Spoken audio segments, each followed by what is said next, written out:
I never imagined I would find myself here, standing at the precipice of the life I had so carefully built, questioning everything I once thought unshakable. My marriage, my home, my role as a wife and mother, and my place within a tightly woven family, these were the foundations of my existence. They had always felt solid, unmovable. Yet, beneath the surface of that seemingly perfect life, a quiet ache had begun to spread, creeping through the cracks of my heart like ivy on an ancient wall. I dismissed it at first, convincing myself it was nothing more than a fleeting restlessness, a product of routine. But deep down, I knew better. It started on a warm summer afternoon, one of those long, lingering days that stretched lazily into the evening, where time itself seemed to slow. The air was thick with the scent of grilled meat and fresh-cut grass, mingling with the distant, salty whisper of the ocean breeze. Laughter rang out over the hum of cicadas, their rhythmic song weaving itself into the fabric of our family gathering. Glasses clinked, children shrieked in delight as they chased each other across the lawn, and beneath the sprawling oak tree, the elders exchanged stories, their voices warm with nostalgia.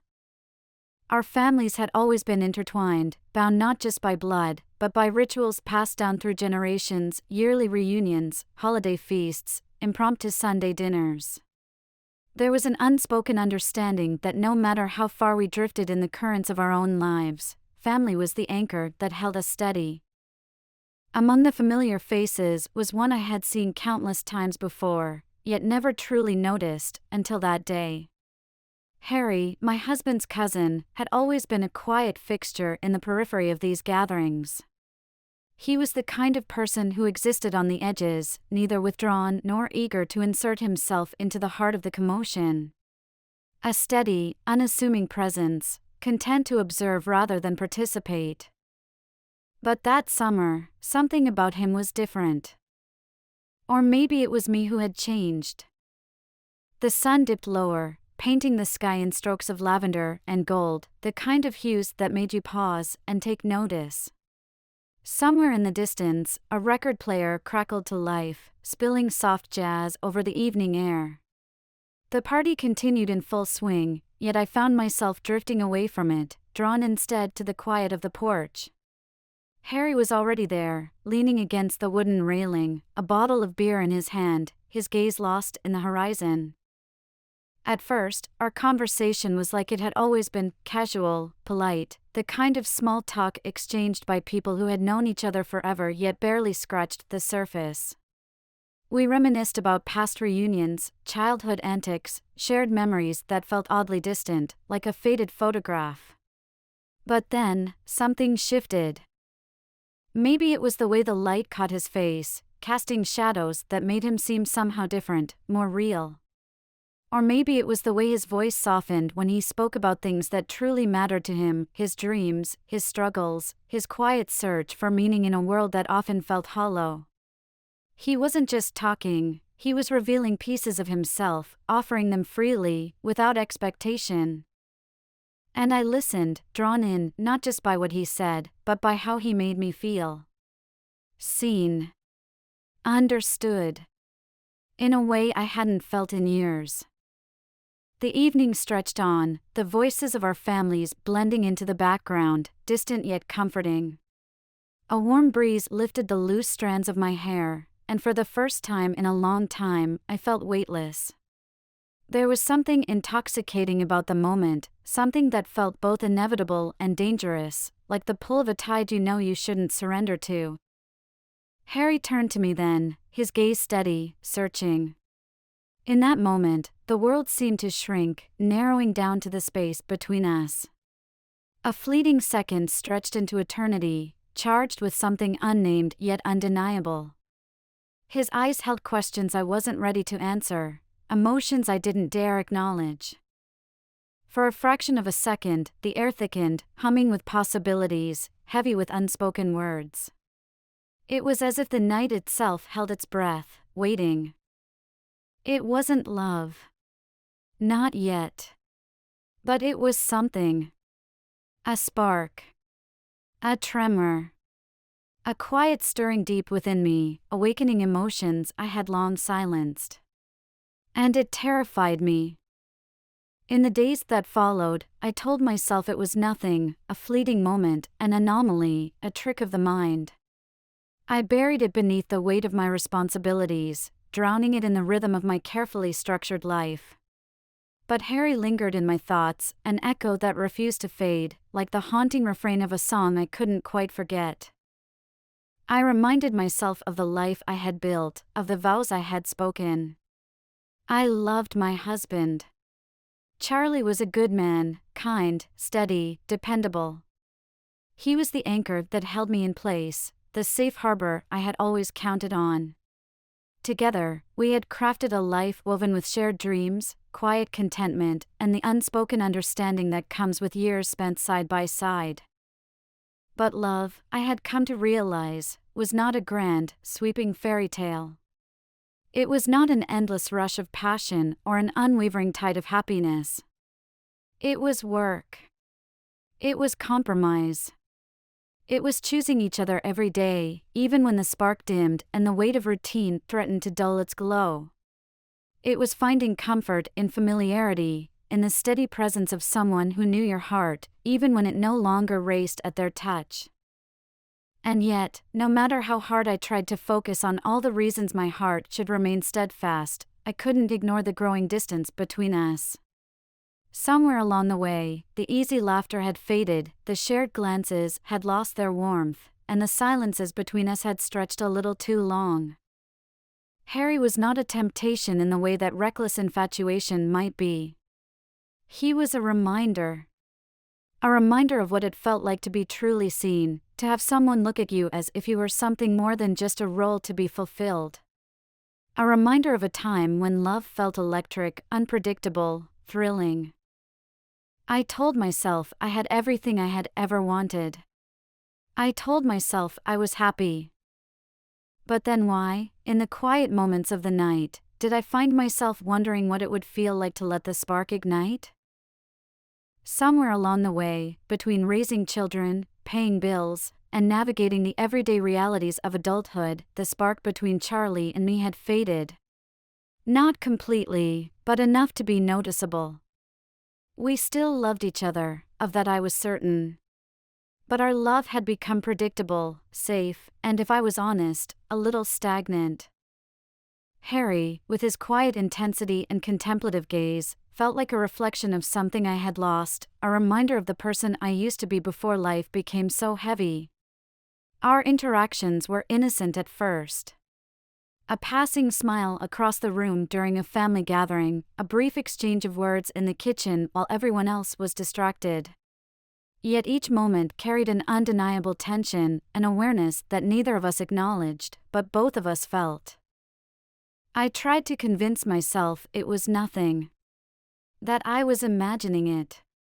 But as weeks turned into months, I found myself drawn to him in a way I couldn't explain.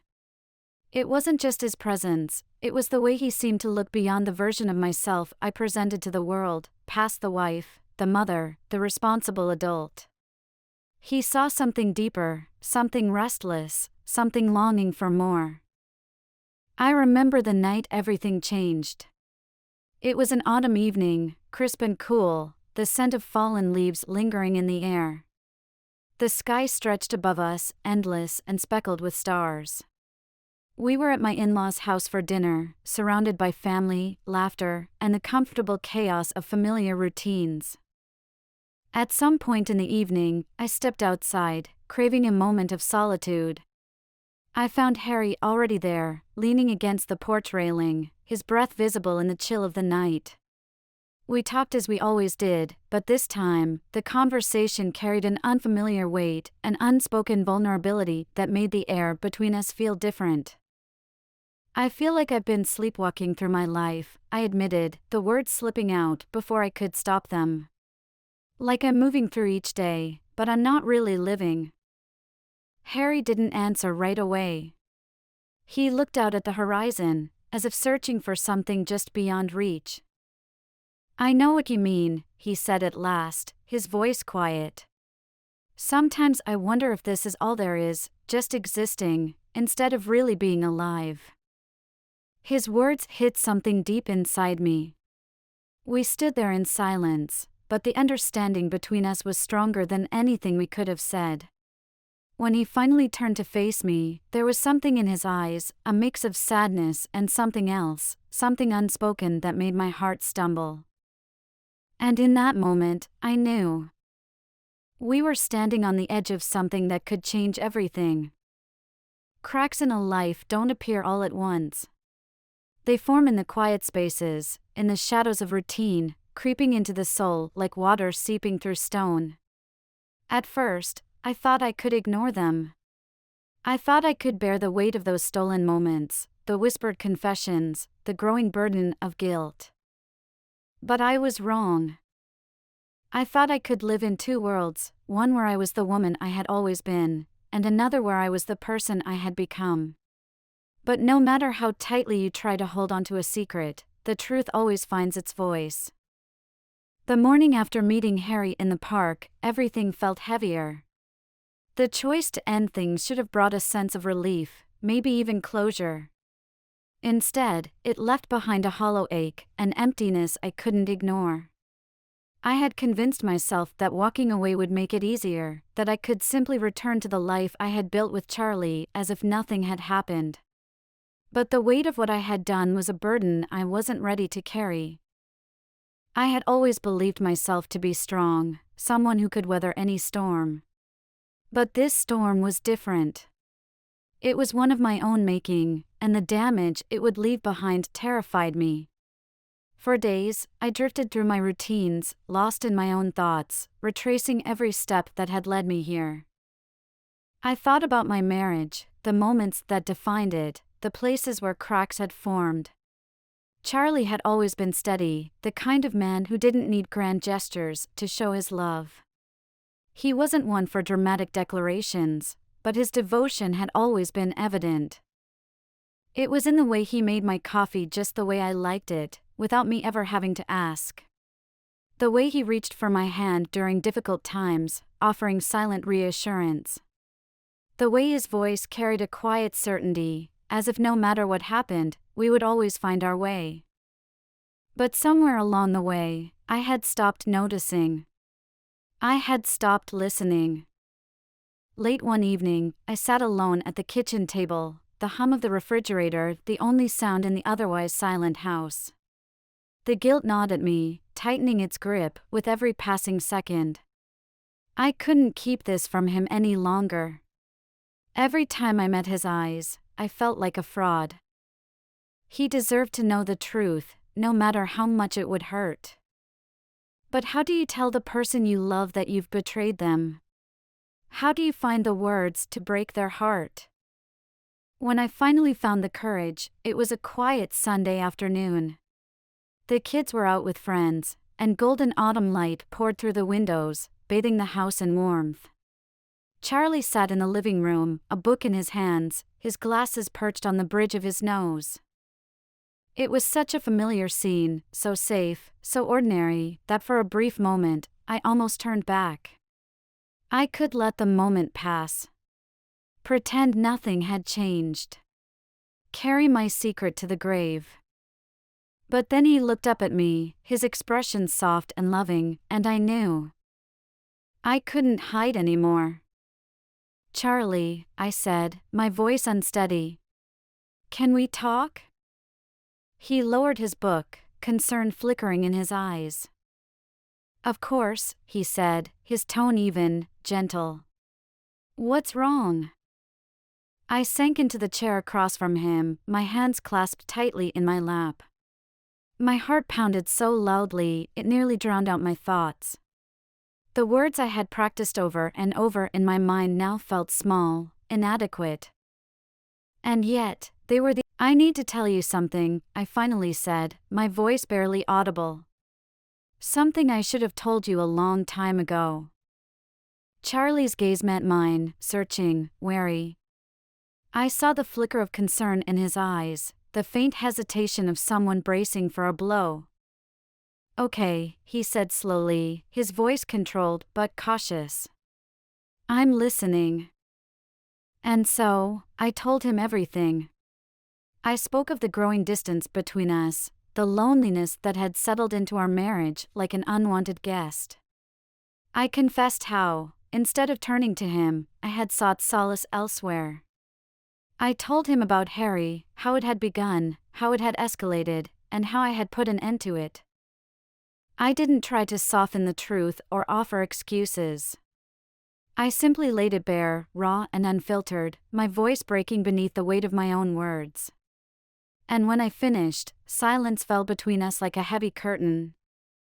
Charlie stared at me, his expression unreadable, his hands clenched tightly in his lap. I could see the pain in his eyes, the betrayal etched into his features, but also the effort it took for him to stay composed. He didn't shout. He didn't lash out. He just sat there, absorbing the weight of my confession. "How long?" he asked at last, his voice quiet but strained. "How long has this been going on?" "Months," I admitted, my voice barely steady. "But it's over. I ended it. I swear to you, Charlie, I never meant—" "Stop," he interrupted, raising a hand. "Just stop." The look he gave me shattered something inside me. Anger, sadness, and something else I couldn't name swirled in his eyes. Abruptly, he stood and began pacing, as if trying to make sense of what he had just heard. I wanted to reach for him, to tell him how deeply sorry I was, but I knew nothing I said could undo the hurt I had caused. "I need time," he finally said, his voice tight with restraint. "I need to think." And then he walked out, leaving me alone with the crushing weight of my guilt. In the days that followed, the air in our home was thick with tension. Charlie withdrew into himself, keeping our conversations short and impersonal. He buried himself in work, coming home late and retreating to the study or bedroom without a word. The silence between us, once a quiet understanding, now felt like an unbridgeable chasm. I longed to reach out, to beg for his forgiveness, but I didn't know how. I had broken something between us, something fragile, something precious. And I wasn't sure if it could ever be repaired. One evening, as I stood at the sink washing dishes, Charlie stepped into the kitchen. He leaned against the counter, arms crossed over his chest, watching me in silence. I held my breath, waiting. Finally, he spoke. "We need to talk." I set the dish down, drying my hands, before nodding. "Okay." He gestured toward the dining table, and we sat down across from each other. The space between us felt heavy, thick with unspoken thoughts. The seconds stretched until, at last, he broke the silence. "I've been thinking a lot about what you told me," he said, his voice controlled but firm. "And I need to understand, why? Why wasn't I enough for you?" His question cut deep, and I felt my throat tighten as tears welled in my eyes. "It was never about you not being enough," I said, my voice breaking. "It was about me. I felt lost, disconnected. And instead of coming to you, instead of talking to you about how I was feeling, I made the worst mistake of my life. I convinced myself that what I was missing was something you couldn't give me, when in reality, I never gave you the chance." Charlie nodded slowly, his expression thoughtful but unreadable. "I'm not saying I've been perfect," he admitted. "I know I've been distant at times. I know I've taken you for granted. But I never imagined you would turn to someone else." Tears slipped down my cheeks as I whispered, "I'm so sorry, Charlie. I know I hurt you, and I don't expect forgiveness overnight. But I love you, and I'm willing to do whatever it takes to make things right." He exhaled, a long, shuddering breath, as if he had been holding the weight of my betrayal inside him for too long. His eyes met mine, searching, questioning. "I don't know if we can ever go back to what we were," he said finally. "But maybe we can find a way forward." A fragile hope flickered in my chest. It wouldn't be easy. The wounds between us were deep, and trust, once broken, was not easily rebuilt. But love had brought us together once. Maybe, just maybe, it could save us now. I reached across the table, my fingers trembling as they brushed against his. He didn't pull away. It wasn't forgiveness. Not yet. But it was something. A beginning.